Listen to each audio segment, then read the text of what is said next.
Good job. Before I begin, I'll introduce Tom Wheelwright.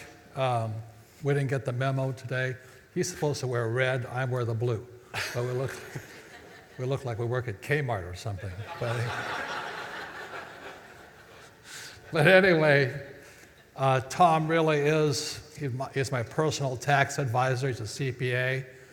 And how many people in this room have had bad CPAs? How many people have had great CPAs? Good, thank you.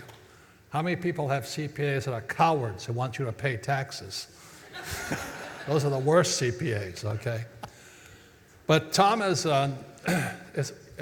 most of you know if you're entrepreneurs or you're taxpayers, taxes are our single largest expense.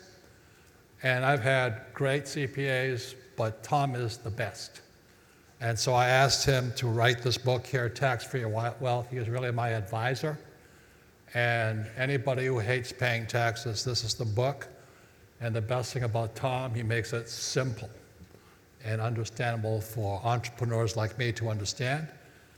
And the reason Tom is so good at what he does, he's also an entrepreneur. He starts companies and things like this. So I'd like to introduce my advisor, Tom Wheelwright. Big hand for him, please. Thank you. So, and I see a show of hands. How many people have read Rich Dad, Poor Dad? Good, thank you. Who has not yet read the book? Oh my God. I'm always afraid that someday there'll be no buyers out there.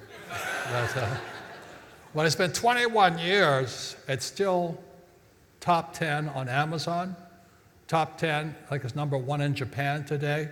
It's even #6 in France, the Communist Republic of France. The only place that doesn't sell well is the Communist Republic of California. So it's doing well. But anyway, the story of Rich Dad, Poor Dad, I'll quickly draw this schematic here. Okay.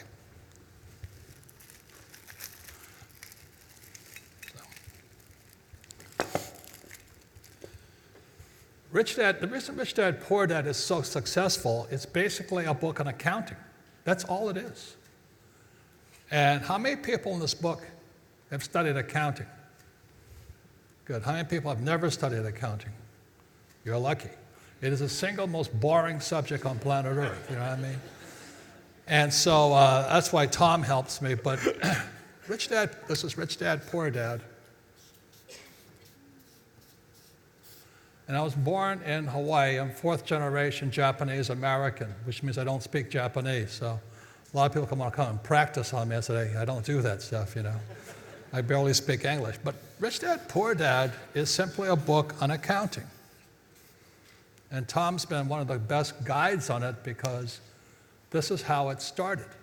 So when I was 9 years old, my rich dad very simply said to me, he says, because I was flunking out of school. My poor dad was the head of education for the state of Hawaii. And my rich dad was my best friend's father, who never finished school. And the reason he never finished school was because his father died when he was 13. And at 13, rich dad had to take over the family business. So this was the difference. Rich dad went to school in real school. He didn't have fake teachers. See, a fake teacher is somebody who doesn't do what they teach. So Rich Dad was taught by his accountants, his bookkeepers, his attorneys, his banker, his brokers. So he had every day they were in the business of business. And one of the reasons I dropped out of my MBA program was because the teachers were fake. When I was I was a Marine pilot. I was still just coming back from Vietnam in 1973, and I enrolled in the MBA program in Honolulu. I was stationed at Kaneohe Marine Corps Air Station. And I sat in the MBA class, and this teacher comes out. The guy was younger than me, because I was already 27. And he didn't know what he was talking about. And I asked him a real quick question. I said, "Are you an accountant?" He says, "Yes, I have a master's in accountancy." I said, "That's not the question." And being a Marine, how many people remember the Vietnam era? I was not a popular guy sitting in an MBA class among all these communist students. And, they're spitting at me. So I'm sitting there, and I said, and so these kids are like 20 years old, whatever they are. And I've just come back, I've had friends die and all this stuff. I got to put up with their BS, you know. So I'm sitting in this class, and I asked the instructor, I said, tell me, are you, I just repeat the question. I'm a Marine lieutenant. I just don't like BS, you know. And I said, are you an accountant? He says, yes, I have a master's in accounting. I said, that's not the question. Are you an accountant? He says, I have a master's in accountants. I said, have you ever been an accountant? He says, no. I resigned from the MBA program. He had no idea what he was talking about. And that's one of the problems of young people today. They're going to school with teachers who don't know what they're talking about. I remember I went to military school, the academy in New York, and I asked my calculus teacher, I said, when will I ever use this calculus? He says, I don't know. I said, why do you teach it? He says, I get paid. And today, my brain is still messed up, taking 3 years of calculus. I had no idea what I was studying, okay? So anyway, Tom has really helped me with these things like this, but Rich Dad Poor Dad is about income, expense, assets, and liabilities. That's all it's about. And one more thing, the most important word for those of you who are in real business is a statement of cash flow. That's all it is. So very simply, Rich Dad, Poor Dad, the statement of cash flow says, assets, put money in your pocket, liabilities, take money from your pocket. That's all the book's about. And so the reason people are in trouble financially is they buy houses they think are assets, but it's really taking money from your pocket, whereas I buy a piece of rental property and put money in my pocket. That's the difference. So that's all Rich Dad, Poor Dad was about. Any comments on this, Tom? No, that's why I love Rich Dad Poor Dad, right? So how many world famous books are there about accounting? I think one. So, no, what most people don't recognize either is that liability is okay if it's producing an asset because it's all about the cash flow. Yeah. See, this is the word asset is a noun. A house is a noun, but you don't know if it's an asset or liability until you apply the verb, which is cash flow. So I can have a rental property and it's producing income one day, but it goes vacant and now it shifts into a liability the next day. And that's what happened to many people in 2008. They got hammered because their tenants moved out or they lost their jobs or whatever it is. So basically all Rich Dad was produced 1997, 21 years ago. And it's very simply about what they should teach kids about money. That's all it's about. So this here is a second book, and it was called the Cash Flow Quadrant. And this is the Cash Flow Quadrant. So again, I'm 9 or 10 years old. My rich dad's teaching me assets versus liabilities, and then he starts teaching me about the four people in the world of business. And how many people read the Cash Flow Quadrant? Good, thank you. For those who haven't, very simply, E stands for employee. My poor dad always said, go to school to get a job. That's why they're employees. Well, my mom wanted me to be a specialist, like a doctor or attorney or a lawyer or a pizza shop owner. And I said to my mom, I was a C student. I'll never become a doctor. She says, you're right. You're not going to make it. But anyway. But this is where Tom comes in, is because, as Tom will tell you, employees pay 40%. All these guys who are becoming entrepreneurs today, they leave their jobs, or the colleges are teaching kids to be entrepreneurs. They move into a higher tax bracket without financial education. And business owner, which is 500 employees or more, these guys pay about 20%. And this is worldwide, right, Tom? Worldwide. And these guys pay 0%. So when I was 9 or 10 years old, my rich dad said, which one would you like to be? It's easy, here. So this is Shark Tank. These guys are passive investors. They buy stocks, bonds, mutual funds, save money. These are inside investors. They're the inside the deal. Very different. So Tom's going to talk quickly right now about the Trump tax cut and how that affected this year. Yeah, so fundamentally, when you look at these different rates, it's just a matter of what the government is rewarding, right? Because the tax law is just a series of incentives. It's an incentives for things like creating employment. So these guys create a lot of employment, they get a lot of tax incentives to do that. Or creating housing or hotels or whatever type of investing, agriculture. So these guys get a lot of tax. Or oil and gas or food and things like that, which is right here. See, these guys here have really good tax advantages, right? Right, because this is what the government wants you to do. They'd like you to put your money here. If you put your money here or here, they're going, that's fine. We're happy to take your money. The reason these guys are so high is because they're paying not only the employee's share of the taxes, but they're also paying the employer's share of the taxes. So that's why you end up in such a big tax bracket down self-employed. And this, again, worldwide, not just the U.S. Yeah, the numbers may vary a little bit, but generally that's the way, because the government's got to have these guys as partners, right? Well, yeah, because these guys are doing what the government needs somebody in the private market to do that the government doesn't want to do themselves. So they're encouraging people to do this. Now, what happened in the Trump tax bill last year is fascinating because these guys, the money had to come from somewhere, right? So these guys ended up losing a lot of their tax benefits. These guys lost a lot of tax benefits, and permanently, by the way, not temporarily. These guys got to see their corporate tax rate go from 35% to 21%. Amen, George. 40% tax break immediately. So they had a huge tax break. These guys are the only people in the US who did better than these guys. They saw, for example, a real estate deduction on $1 million property going from, you know, the $100,000 the first year to $300,000 the first year. In fact, I was talking to Mike Maselli, and I said, how does it feel to actually have real estate be a better first-year deduction than oil and gas now? That's what happened in the 2017 law. So again, the rich get richer, and these guys should move to California. You know, that's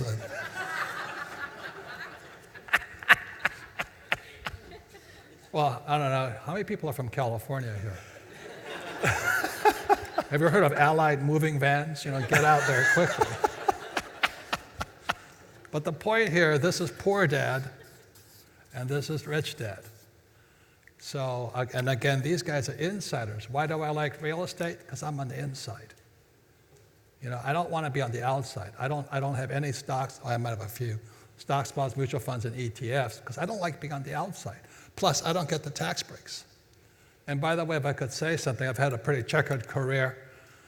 My background, I went to the U.S. Merchant Marine Academy at Kings Point, New York, and my specialty is oil and gas.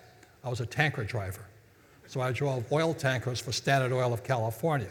That's why I invest with Mike Maselli and other oil companies. Because if let's say I gave Mike Maselli $100,000, what's my tax break immediately? Immediately $40,000 back in your pocket. Try getting that from Exxon. You don't get it. So why would I touch ExxonMobil or Standard, my own old company? And so after I sailed for Standard Oil, that's why I like oil and gas. I'm a resource guy. And after I sailed, that's when I joined the Marine Corps because the Vietnam War was still on. So I went to Pensacola, Florida. We just got hit by that hurricane. And then went to Camp Pendleton and straight to Vietnam. And then I realized Vietnam was not about saving communists or killing communists. It was about oil. Because China did not want, America did not want China to get Vietnam's oil. That's why we're there. Nothing to do about communism.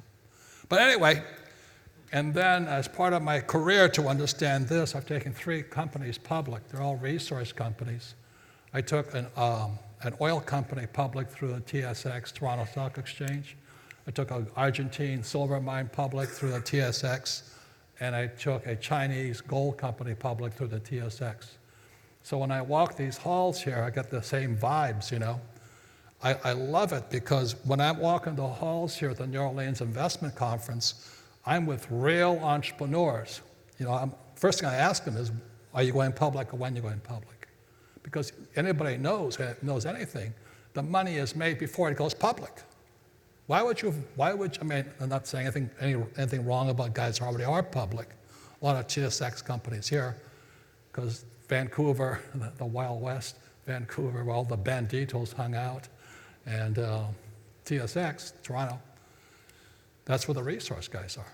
So I spent about 10 years up there doing these resource deals just so I could understand the public markets.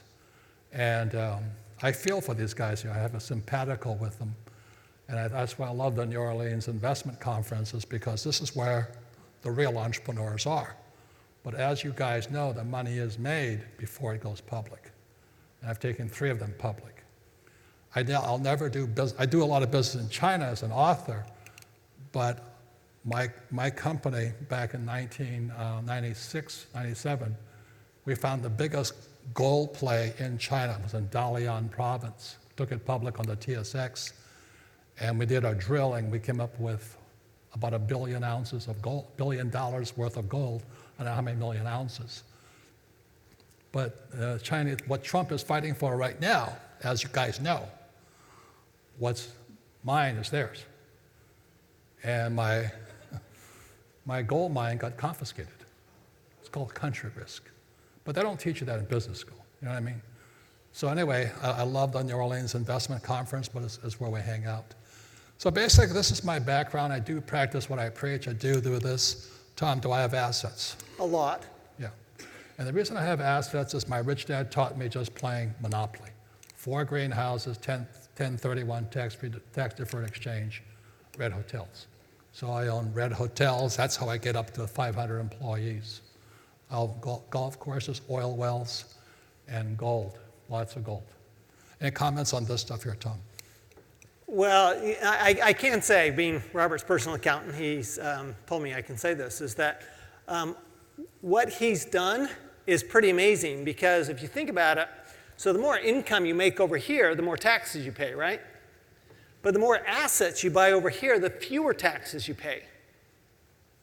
So the more real estate, Robert makes all sorts of money, selling books and in his business and so forth. What he has to do is push that money into assets, else he's going to pay a ton of taxes. It's really that simple. Yeah, so that's what I go into right now. It's called the infinite return.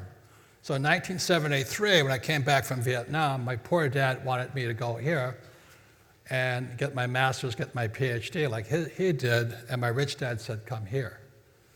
So I went here, as you can tell, because I didn't like school personally. I liked military school. I loved flight school. I just hated academics and school teachers, because I don't like fake teachers. And Tom and I have taught all over the world, haven't we? We have. And the worst teachers are? Accounting professors. It's true. No, they would have another ass from a hole in the ground. You know what I mean? No, but they don't understand cash flow, right? That's the challenge. They don't.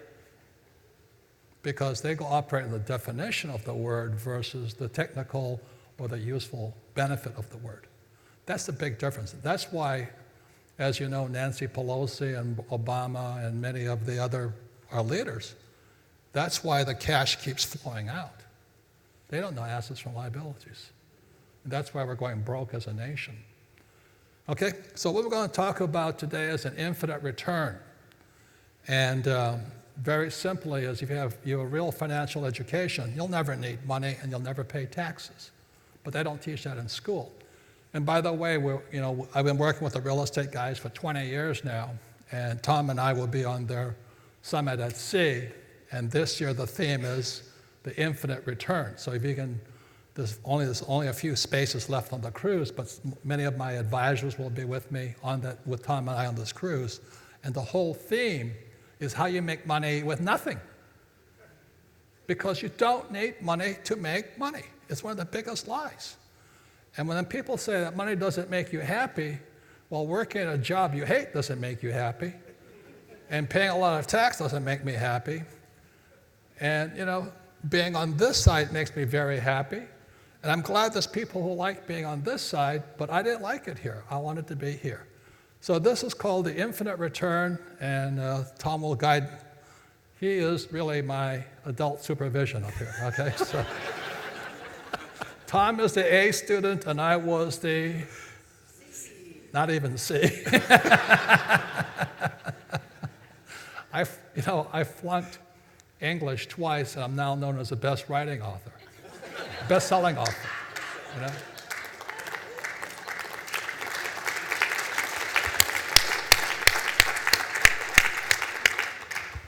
On the side of teachers, the teachers that flunked me, one of them my father fired. He just, you're out of here. And so it was my sophomore year of high school, I was 15. So this guy, Dennis Gibson, flunks, I think, 80% of the class. So my father called him up and said, hey, Dennis, you're out of here. So when my father fired the teacher that flunked me, I suddenly became big man on campus. But the good news is I did get to one of the best schools, the United States Merchant Marine Academy at Kings Point, New York. I got 2 nominations, one to Naval Academy at Annapolis, one to Kings Point. I took Kings Point because Kings Point is the highest paid graduates in the world. Back in 1965, we're making about $120K a year, and a lot of it tax-free, which is not much money today, but $120,000 in 1965 was a lot of money for a 21-year-old kid. And I gave it all up to go fly for the Marine Corps, which proved not very smart. But anyway, but thank God, because I knew I was going to be rich. I just didn't, I just wanted to have some fun and fly for a while. But this is the mission of the Rich Dad Company, formed in 1997, was to elevate the financial well-being of humanity. Because, ladies and gentlemen, we're in trouble. We're in very, very big trouble. And the trouble is our kids are leaving school stupid and poor.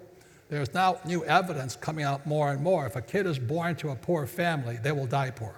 There is no chance for them. That's the problem, because family and religion and education has more effect on them than anything else. So in 1997, we formed this company. Today, we're going to talk to you about infinite returns, infinity. And it's called an infinite ROI. And when we talk about ROI, it equals return on information. Information we don't get in school. And information our political leaders should actually educate themselves with. Trump knows this stuff. But unfortunately, Pelosi, Obama, and Clintons, they only know one thing: steal money. That's the problem with them. I'm not Republican or Democrat. I just don't like people who steal. Trump lies, but he doesn't steal that much, okay? So I know some people love him and some people hate him, and I don't really care. But, we do need somebody who knows money at least. So this is Reuters. You can see I'm not the best student. I just tore this out of the newspaper. October 13, 2008.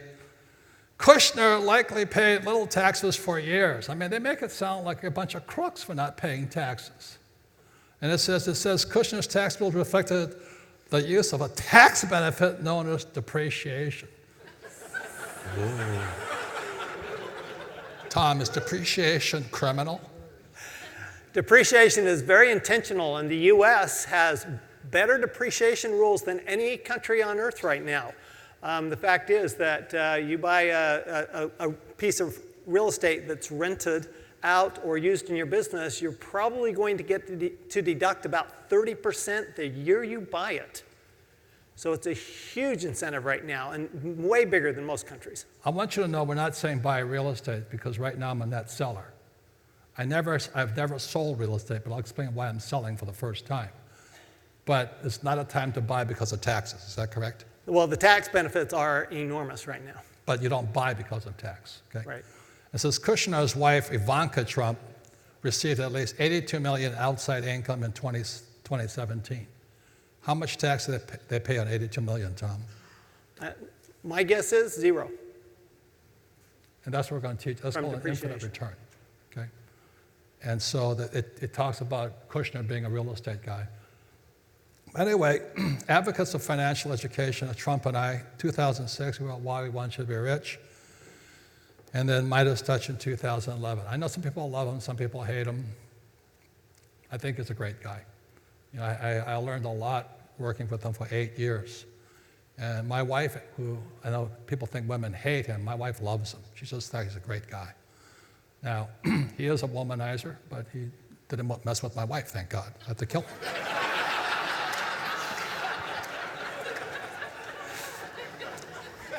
What was your impression of Trump when you met him? Yeah, I met him a couple of times. I actually met him back in 2011, and he's he's brilliant. You know, he's a very smart guy. I think he says really stupid stuff, but he's very extraordinarily confident. Extraordinarily confident in what he believes. Yeah. So this is how I got to ROI. Is that my first real estate seminar was in 1973. Again, I was still filing for the Marine Corps, and it was a 3-day course. I paid $385 for it, and the instructor said at the end of 3 days, he says, your education begins when you leave school. And that's what I say to most young people today, especially millennials. He says, your education begins when you leave school. And what most millennials are finding out is they didn't learn anything at school. You know, that's why so many of them are unemployed. But anyway, in 1973, the deal was I had to look at 100 properties in 90 days and write a one-page analysis on the property. Of the 30-something in our class, 3 completed the assignment. Most people were too busy to get rich. So the ROI, Satori, is a moment of enlightenment. So as I was going through those 100 properties, my instructor, who was a real estate investor, he showed us his properties, he showed us his financials, he showed us everything that a real investor does. A real I investor, not one of these BS investors over here. And he says, you will find this property and your world will change. And a Satori is a Buddhist word. I'm not pumping religious, I'm not Buddhist either. My sisters are, but I'm not. Buddhist Satori means, it's this moment you actually see, holy mackerel. And what I saw was an infinite ROI. I would never need money again for the rest of my life. I was a free man. Okay? That's what Satori means. Some people, I used to get it reading Playboy, but I got it now with money, you know. But anyway, the property was island of Maui, one of the hottest properties at the time. It was a 1-bedroom, 1-bath beach condo. Sales price was $18,000. They asked for $10,000 down. I paid for the credit card, so it was 100% debt, and I made $25. That was an infinite return. My life changed. I went, holy mackerel. Holy mackerel. So the reason I can do this is because I'm always going for the infinite return, right? Always. Always. So when people say, how did you get here so fast? Well, it's because I don't need money. That's the difference. That's the only difference. If you need money, you're always slow over here. Anything you want to say about that? No, not only that, but remember the tax benefits come from more assets. And the more you use other people's money, right, you get the tax benefits. The banks don't get tax benefits for lending you money. You get tax benefits for borrowing the money. So that's why, I mean, the tax benefits are so big because all that money that Robert makes over here, here, and here, all that money can go back into here, can go back into the asset. Forget Tom's book, his Tax-Free Wealth. That's why, you know, I kept changing accountants. Some were really good, some were big-name guys. A lot of them were stupid. But anyway, without Tom's guidance, I could not have got there so fast. You know, because you have to have a good, smart CPA with, as my Mexican friends say, cojones. You know what I mean? You're going up against the government. We're not going against them. Like a lot of accountants believe you should pay taxes. If some accountant says you should pay taxes, fire them immediately. You know, they're costing you money. Any comments on that? Well, hopefully, any IRS agents in the room here? Okay. You know, if you think about it, you graduate from college and you're an A student, the IRS probably isn't your first choice of where you're going. So it's, you know, to be afraid of the IRS, to me, it just means, wow, you must, you know, not know much about taxes if you're afraid of the IRS, because they're not, you know, they're good people, they're doing their best, but the reality is that, you know, a good tax accountant should know way more about taxes than the IRS. So what's your background? How did you learn not to be afraid of the IRS? So I have a Bachelor of Arts in Accounting from the University of Utah and a Master's of Tax from the University of Texas. I spent 7 years with Ernst & Young, including 3 years in their national tax department, back when the last big law change, back in 1986. And then I spent 14 years as an adjunct professor in the Masters of Tax program at Arizona State University, and for the last 25 years have bought and sold and built accounting practices, and Robert and I travel around the world talking about this stuff. Get his book. If you don't want to, you can get there faster if you can drop taxes legally. We're in Russia talking to these entrepreneurs in Russia. What did they say? They said that laws are really just suggestions.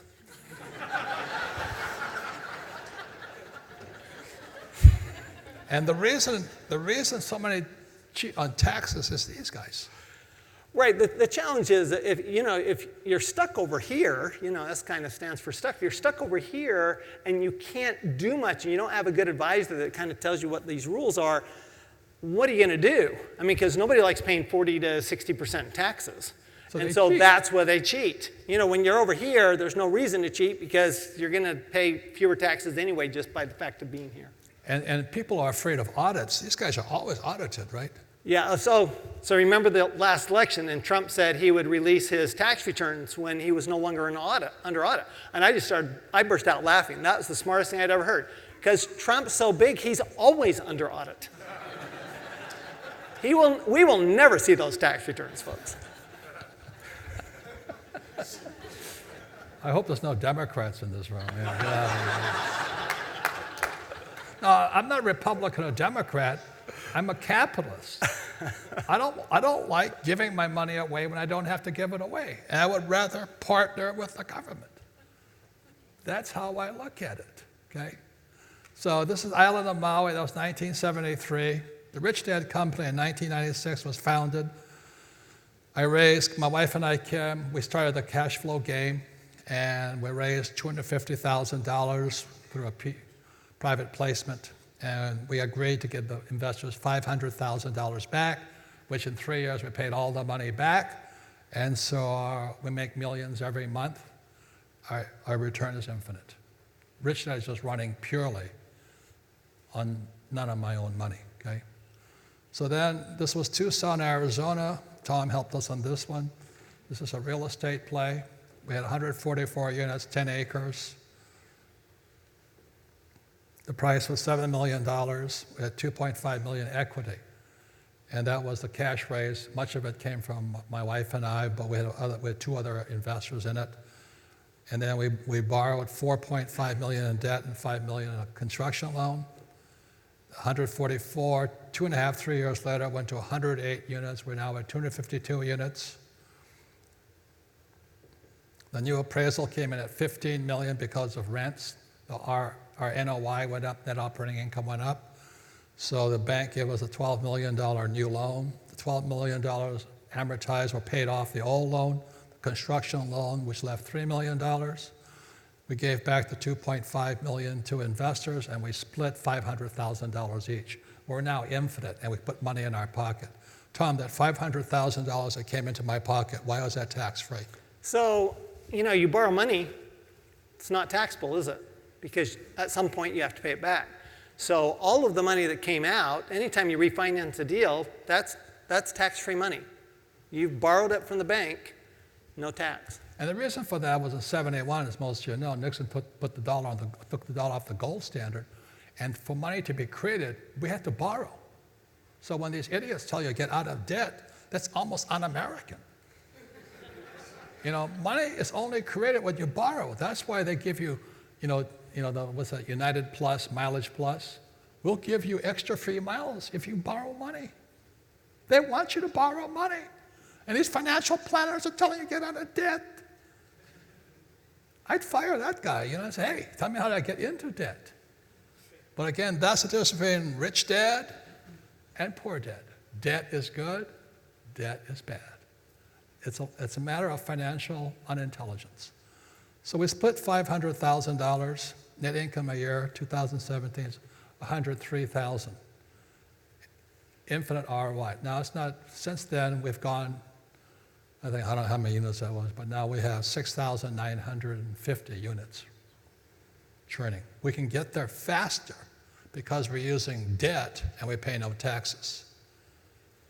So the 103,000, I don't know what it is today, but is that how we did it? I think comments on that. Well, no, in fact, I've seen them do this on multiple properties. I mean, this is the formula, right? This is the formula. It's the formula in real estate, it's the formula in oil and gas. Frankly, it's the formula in business.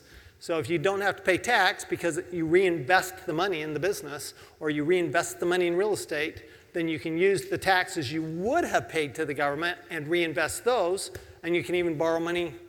So it's almost an addiction, right? The more assets you buy, the less tax you pay. The more assets you buy, the less tax you pay. It's worse than that. If I don't buy assets, I pay taxes. If I don't borrow money, I pay taxes. So this, for those of you who have an opportunity to go talk to the real estate guys, the investor cruise next spring is on infinite return. I'll be there with some of our other advisors. That's what we teach. I don't teach you to go to school, get a job, and put your money in mutual funds. I'm not that cruel. That is cruel and unusual behavior. Okay? So anyway, go talk to the real estate guys for our cruise next year. But why the Rich Guy was formed in 1997 was what does school teach you about money? Go to school, get a job, work hard, save money, get out of debt, buy a house, and put your money in a stock market, 401ks, mutual funds, ETFs, and savings. That's a recipe for disaster. And millions of people, my generation, the baby boom generation, are about to get wiped out because we're the first generation without a pension plan. In 1974, ERISA came in. Employee Retirement Income Security Act, which today is known as the 401k. In 2008, it turned out to the 201k. People get wiped out. So this is the Dow for 125 years. You can see that it's been going up. But it was a giant crash in 1929. Look at 1929. That was not a giant crash. That was a pimple. But you look at what happened. Nixon took us off the gold standard in '71. I was flying in Vietnam in 1972, and I have a new book coming out next spring. It's called Fake Money, Fake Teachers, Fake Assets. That's when they rich, like the central guys who own the central banks, like the Rothschilds, that's when they start ripping us off, was when they got the dollar off the gold standard. Because up until 1971, the dollar was good as gold because it was, from the Bretton Woods Agreement, was backed by gold. But they don't teach you that in school. They tell you, go to school, get a job, work hard, save money, and invest for the long term in the stock market. It is a suicide mission. So this is the Rich Dad Company was formed in 1997 because I could see today's crisis coming. And if you look at this, today we're in a triple top. We're going down, big time. Anybody who's been an investor, a stock trader knows a triple top is worse than a double top. The double top was 2008. We're now in a triple top. There's a possibility that we're going into beyond, there's booms, there's busts, there's crashes, and there's collapses.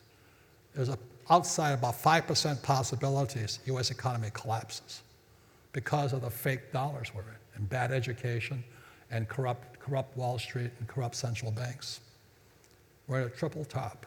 As a surfer, I always knew the third wave was the killer wave. You better not get caught at that one. So that's how did I learn my technical trading? I cut school and went surfing. Anyway, next question. October 11, 2008, the IMF warns the biggest source of risk comes from the state and local government retirement plans. Simon Black, sovereign man, he talks at the real estate guys' cruises also. Spain's pension fund is fully depleted. You think the Spanish people have problems today? Italy isn't much better.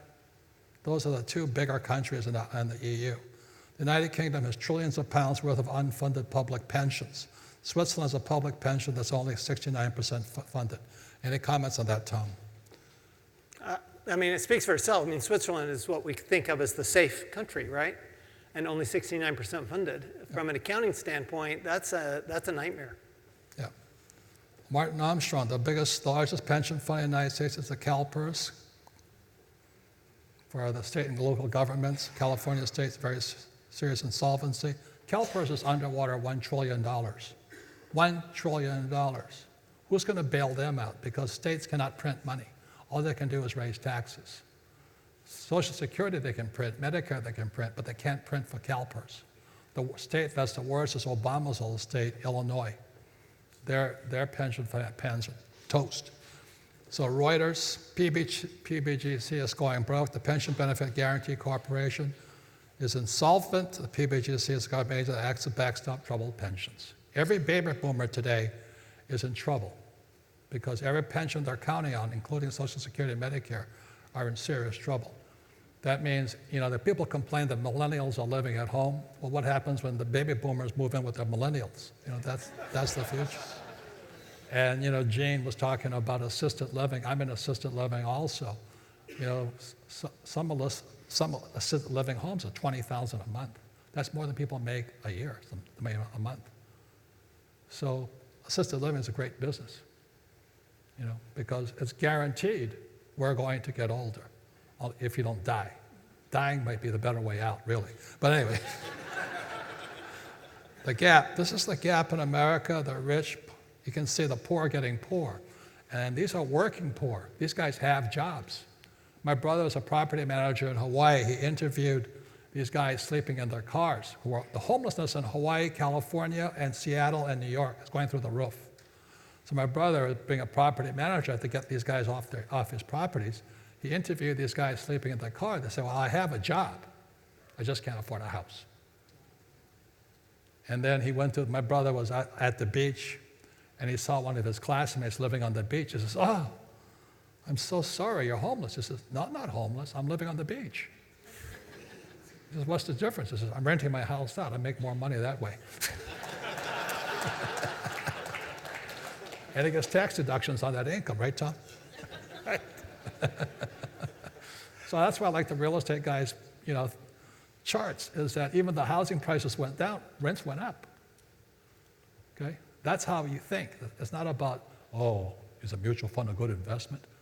Mutual fund, you put up 100% of the money, take 100% of the risk, take 100% of the losses, and you get 20% if there's any gains. You're getting screwed. The poor and middle class, this is what happens. They go to school, they get a job, they pay taxes, goes to the government. It's all cash flow. They put an IRA, goes to Wall Street, and they buy a house, goes to the bank. That's why the poor and middle class are going broke. Because they went to school, they're told, get a job, work hard, save money, get a 401k. Any comments on this cash flow pattern, Tom? Well, I mean, what I see is, I look at that, and it's all cash flow going out. Yeah. There's no cash flow going in. They don't know how to turn the cash flow back in because they went to school. That was my poor dad, PhD. Poor, helpless, desperate. That's what it stands for.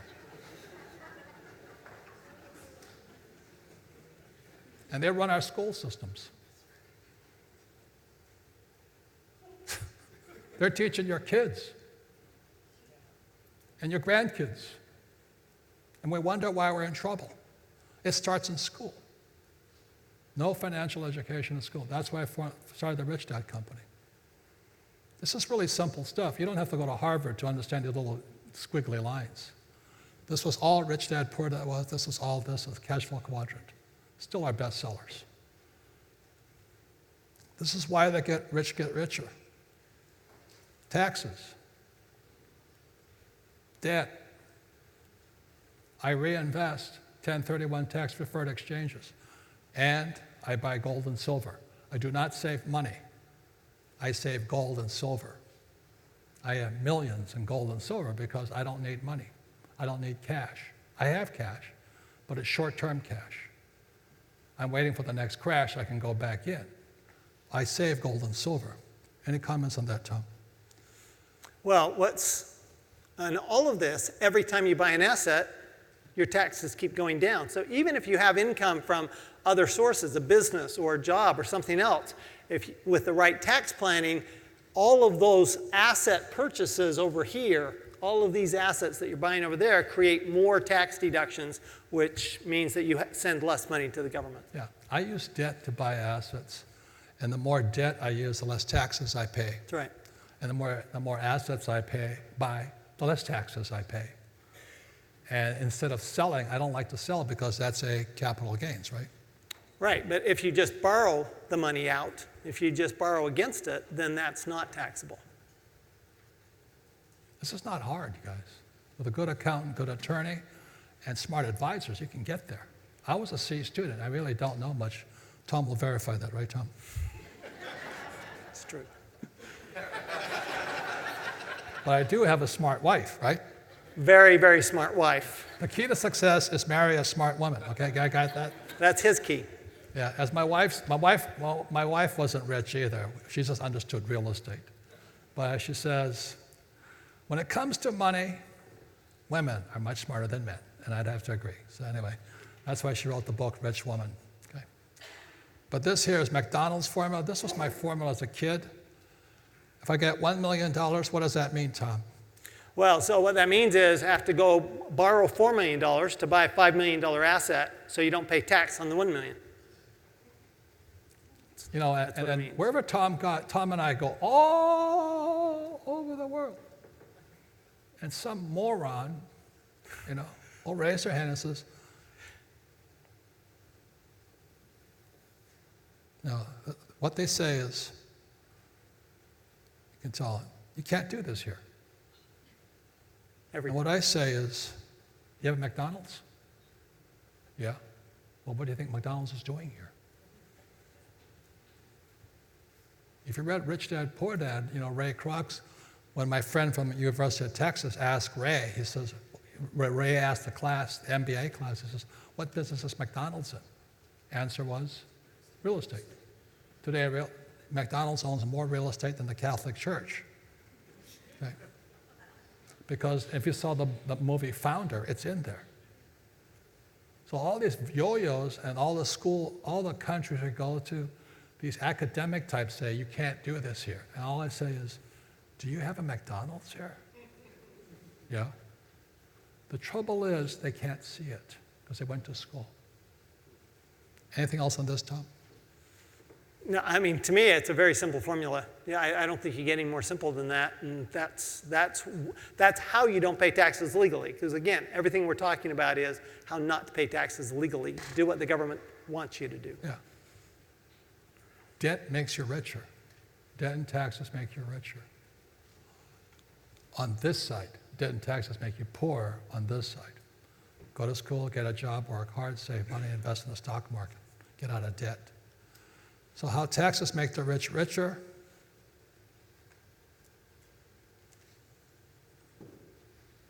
Any comments on that, Tom? Well, what's interesting is this is common around the world, by the way. We were in Australia early this year and then South Africa before that. And these are common tax rates around the world. So the U.S. is actually, this last tax law change has actually made us a bit of a tax haven compared to the rest of the world. So we're better. We're still, that E and S quadrant are still pretty high. But the problem with the tax breaks is making the U.S. dollar stronger, which may bring the economy down.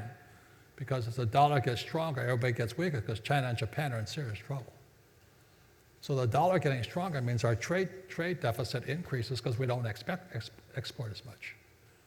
So we have 4 problems facing America today. Number 1 is rising interest rates. Number 2 is China. Number 3 is, what was I going to say? Strong dollar. Strong dollar. Number 4, retirement. That's why we might come down, those 4 choices. So this is tax-free income here. Depreciation, and that's that Jared Kushner thing. Oh, he's cheating using depreciation. What is that, Tom?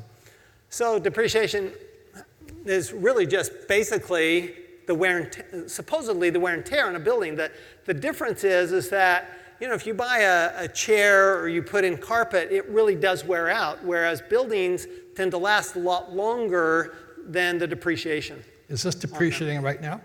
You can watch it. Yeah, it's accelerating. I can see it. Can you see it depreciating in front of you? Carpet depreciates, right?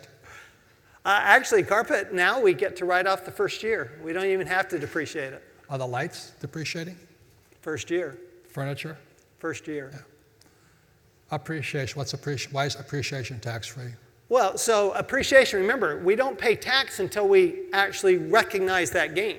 So we can appreciate all we want in gold and silver and real estate, oil and gas. If we don't sell it, we don't actually pay the tax. So we can keep it appreciating, we can borrow against it, and not pay the tax. Amortization.